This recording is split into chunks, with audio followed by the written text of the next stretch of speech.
Hello दोस्तों, आज के इस वीडियो में हम कंप्यूटर के बारे में जानने वाले हैं। तो सबसे पहले ये समझ लेते हैं कि कंप्यूटर क्या है।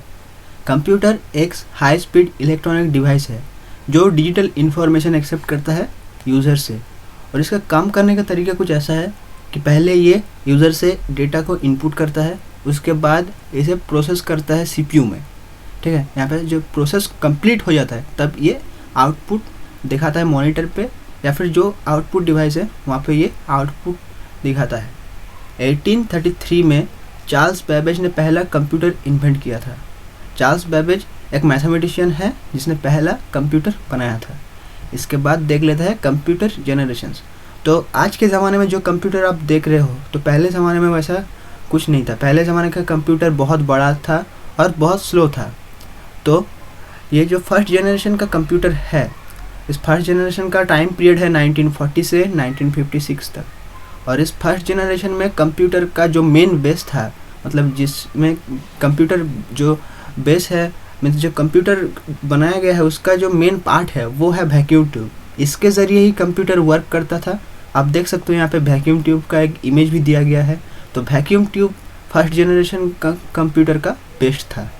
इसके बाद चले जाता है सेकेंड जनरेशन में। जो सेकेंड जनरेशन का टाइम पीरियड है 1956 से लेकर 1963। और सेकेंड जनरेशन के कंप्यूटर में ट्रांजिस्टर यूज़ करते थे। ठीक है, इसका जो मेन बेस था या फिर मेन पार्ट था सेकेंड जनरेशन के कंप्यूटर में वो है ट्रांजिस्टर। ट्रांजिस्टर आप देख सकते हो, अगर आपके पास पुराने रेडियो है वहाँ पे ट्रांजिस्टर लगा हुआ रहता है। ठीक है, तो सेकेंड जनरेशन का कंप्यूटर का जो मेन पार्ट है वो ट्रांजिस्टर है। यहाँ से कंप्यूटर जो है ऑपरेट होता था, मतलब ये ऑपरेट करने के लिए हेल्प करता था। और उसके बाद आते हैं थर्ड जनरेशन पे। तो थर्ड जनरेशन का टाइम पीरियड था 1964 से 1971 तक। और यहाँ पे यूज़ किया गया है इंटीग्रेटेड सर्किट का, जिसके शॉर्ट फॉर्म है आईसी। थर्ड जनरेशन का जो कंप्यूटर है वो इंटीग्रेटेड सर्किट का यूज़ लेता था कंप्यूटर को सचल रखने के लिए या फिर कंप्यूटर को ऑपरेट करने के लिए। इसके बाद आता है फोर्थ जनरेशन के कंप्यूटर में। फोर्थ जनरेशन के कंप्यूटर का जो टाइम पीरियड था वो था 1972 से 2010। और यहाँ के कंप्यूटर में जो बेस्ट यूज़ किया गया है वो है माइक्रो प्रोसेसर। ठीक है, जो कि आप अभी मोबाइल में देख रहे हो, मोबाइल में भी प्रोसेसर लगा हुआ रहता है माइक्रो प्रोसेसर। उससे थोड़ा बड़ा प्रोसेसर फोर्थ जनरेशन के कंप्यूटर में यूज़ होता था। इसके बाद चले आते हैं फिफ्थ जनरेशन में। और जो फिफ्थ जनरेशन का टाइम पीरियड है वो है 2010 ऑनवर्ड्स, मतलब 2010 से ये चल रहा है, अभी ये चल रहा है। और इसका जो मेन बेस है वो है आर्टिफिशियल इंटेलिजेंस, जिसका शॉर्ट फॉर्म है एआई। तो एआई क्या है? एआई मतलब जो आपका नकली आप बोल सकते हो, नकली जो इंटेलिजेंस होता है, मतलब रोबोट। एआई का एक एग्जाम्पल आप मान लो तो रोबोट होता है। जैसे रोबोट हमारे ह्यूमन बींग्स की तरफ ही काम करता है, लेकिन रोबोट को चार्ज करना पड़ता है, कंट्रोल करना पड़ता है, बहुत कुछ करना पड़ता है। ठीक है, जैसे आप आप रिमोट से टीवी को कंट्रोल कर रहे हो, वो भी एआई का ही एक हिस्सा है। ठीक है, तो आर्टिफिशियल इंटेलिजेंस कुछ इस तरह से काम करता है। इसके बाद देख लेते हैं टाइप्स ऑफ कंप्यूटर। मेनली जो कंप्यूटर के टाइप्स होते हैं वो 4 तरह के होते हैं। पहला हो गया पर्सनल कंप्यूटर, जो हम लोग यूज़ करते हैं। मिनी कंप्यूटर, ये आपको मार्केट में मिल जाएगा, ऑनलाइन शॉप में भी मिल जाएगा, जैसे आपका पोर्टेबल कंप्यूटर जिसे बोलते हैं। रास्पबेरी पाई का नाम सुने होंगे, तो रास्पबेरी पाई भी एक मिनी कंप्यूटर है। और इसके बाद आता है मेन फ्रेम कंप्यूटर। तो मेन फ्रेम कंप्यूटर किस लिए यूज़ होता है? मेन फ्रेम कंप्यूटर आपका जो सर्वर बनाने के लिए यूज़ होता है, जिसका खुद का सर्वर है, जैसे Google, Facebook, Yahoo, Microsoft, Apple, YouTube, इसका खुद का सर्वर है। इन लोगों का जो सर्वर है खुद का सर्वर है, ये खुद का सर्वर सेटअप करता है, तो इसके लिए मेन फ्रेम कंप्यूटर यूज़ होता है। इसके बाद आता है सुपर कंप्यूटर पे। सुपर कंप्यूटर वो है जो रिसर्च करने के लिए यूज़ होता है। जैसे आप इसरो में, नासा में, वहाँ पे जो स्पेस साइंस लेके रिलेटेड और जो आपको जो साइंटिस्ट लोग होता है वो सुपर कंप्यूटर की मदद से वहाँ सारे कंप्यूटर्स को एक साथ जोड़ के सुपर कंप्यूटर बना के वहाँ पे रिसर्च करते हैं। जैसे सैटेलाइट को, आप सैटेलाइट के नाम सुने होंगे, तो सैटेलाइट को कंट्रोल करने के लिए भी सुपर कंप्यूटर का यूज़ होता है। इसके बाद हमारा जो रेगुलर काम में आने वाला जो पीसी है या फिर डेस्कटॉप कंप्यूटर बोल सकते हो आप इसको। तो इसका जो कंपोनेंट्स है वो एक बार देख लेते हैं। तो पहला कंप्यूटर है मॉनिटर, जो कि डिस्प्ले का काम करता है, कीबोर्ड जो कि इनपुट का काम करता है, माउस वो भी इनपुट का काम करता है, और सीपीयू जो कि प्रोसेसिंग का काम करता है। इसका फुल फॉर्म है सेंट्रल प्रोसेसिंग यूनिट, और ये कंप्यूटर का ब्रेन बोला जाता है इसको, ठीक है। और भी बहुत सारे कंपोनेंट्स हैं, जैसे स्कैनर हो गया, आपका प्रिंटर हो गया, स्पीकर्स हो गया, बहुत कुछ है। जो बेसिक कंपोनेंट्स है वो ये चारों है। इसके बाद आपको माउस का एलिमेंट समझना पड़ेगा। अगर आपको कंप्यूटर पे काम करना है तो आपको सब कुछ ध्यान में रख कर इसे समझना पड़ेगा। तो माउस में आप देख सकते हो जो लेफ़्ट का जो बटन होता है उसको बोलते हैं लेफ़्ट क्लिक।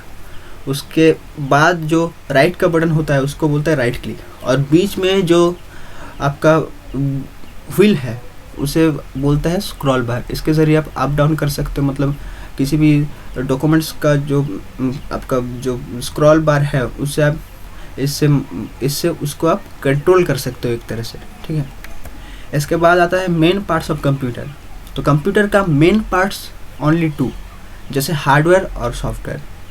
अब ये हार्डवेयर और सॉफ्टवेयर क्या है? हार्डवेयर एक फिजिकल पार्ट है कंप्यूटर का, मतलब आप कंप्यूटर में जो भी देखते हो, मॉनिटर, कीबोर्ड, ये सब हार्डवेयर है, ठीक है। और जिसको हम टच कर सकते हैं और पिक कर सकते हैं उसको ही हार्डवेयर हम बोलेंगे, ठीक है। तो मॉनिटर, सीपीयू, इसको हार्डवेयर बोलते हैं क्योंकि इसे हम टच कर सकते हैं, पिक भी कर सकते हैं। Which controls all the software, जो सब तरह के सॉफ्टवेयर को कंट्रोल करता है, इसे हम हार्डवेयर बोलते हैं। अब हार्डवेयर का भी 4 टाइप्स है, जैसे इनपुट डिवाइस हो गया। इनपुट डिवाइस यूज़र से डेटा एक्सेप्ट करता है, जैसे कीबोर्ड, माउस, स्कैनर एट्सेट्रा। दूसरा है output device. Output device display के लिए काम आता है, जो डेटा है वो डिस्प्ले करने के लिए आउटपुट डिवाइस यूज होता है, और जिसे प्रोसेसिंग करता है सीपीयू। जैसे इसका एग्जांपल हो गया प्रिंटर, मॉनिटर एट्सेट्रा। इसके बाद आता है प्रोसेसिंग डिवाइस। जो डिवाइस प्रोसेस करने के लिए यूज़ होता है कंप्यूटर में उसे हम प्रोसेसिंग डिवाइस कहते हैं, जैसे सीपीयू। और उसके बाद आता है storage device. Storage device data को स्टोर करने के लिए यूज़ होता है। वो डेटा परमानेंटली भी स्टोर कर सकता है और टेम्पोररी भी स्टोर कर सकता है, जैसे हार्ड ड्राइव हो गया, पेन ड्राइव हो गया, मेमोरी कार्ड हो गया। इन सब में डेटा परमानेंटली आप स्टोर करके रख सकते हो। लेकिन रैम जो है, रैम भी एक तरह का स्टोरेज डिवाइस है, वहाँ पे भी आप डेटा टेम्पोररी स्टोर करके रख सकते हो। मान लो अभी आप किसी कंप्यूटर में काम कर रहे हो, किसी सॉफ्टवेयर में, तो वो इंस्टॉल है आपके हार्ड डिस्क में, लेकिन वो जो सॉफ्टवेयर ओपन हुआ है वो रैम पे हुआ है, ठीक है। इसलिए सब बोलते कि रैम अच्छा रखो तो परफॉर्मेंस आपका अच्छा रहेगा। आप एक साथ बहुत सारे सॉफ्टवेयर पे काम कर सकते हो, एक साथ बहुत सारे सॉफ्टवेयर आप ओपन कर सकते हो। तो रैम अगर ज़्यादा होगा तो सॉफ्टवेयर का जो प्रोसेसिंग का जो पावर है वो भी बहुत ज़्यादा होंगे। इसके बाद आ जाते हैं सॉफ्टवेयर पे। तो सॉफ्टवेयर कंप्यूटर का एक लॉजिकल पार्ट होता है, और ये एक प्रोग्राम्स का सेट होता है और पर्टिकुलर प्रॉब्लम को सॉल्व करने के लिए यूज़ होता है, और इसे हम टच और पिकअप नहीं कर सकते, ठीक है।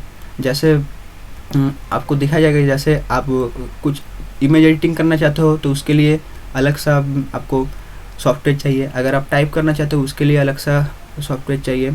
अगर आप पेंट करना चाहते हो, किसी चीज़ को ड्रॉ करना चाहते हो तो उसके लिए आपको अलग सा सॉफ्टवेयर चाहिए। अब सॉफ्टवेयर का भी 2 टाइप्स होता है, जैसे एप्लीकेशन सॉफ्टवेयर। ये जो सॉफ्टवेयर है ये स्पेसिफिक टास्क के लिए यूज़ होता है, जैसे नोटपैड हो गया आपका टेक्स्ट एडिटर, टेक्स्ट को एडिट करने के लिए। MS पेंट ये आपका पेंटिंग ड्राइंग करने के लिए। फोटोशॉप इमेज एडिटिंग के लिए। इसके बाद आता है सिस्टम सॉफ्टवेयर। ये जो सॉफ्टवेयर है ये कंप्यूटर को ऑपरेट करने के लिए और कंप्यूटर के हार्डवेयर को मैनेज करने के लिए यूज़ होता है। इसे मेन सॉफ्टवेयर भी कहते हैं। सिस्टम में अगर सिस्टम सॉफ्टवेयर नहीं होंगे तो एप्लीकेशन सॉफ्टवेयर को आप इंस्टॉल भी नहीं कर सकते, ठीक है। सिस्टम सॉफ्टवेयर के बिना आपका कंप्यूटर कुछ काम नहीं करेगा, आपको कुछ रेस्पॉन्स भी नहीं करेगा। इसका एग्जांपल है विंडोज़ 7, लिनक्स एक्सेट्रा।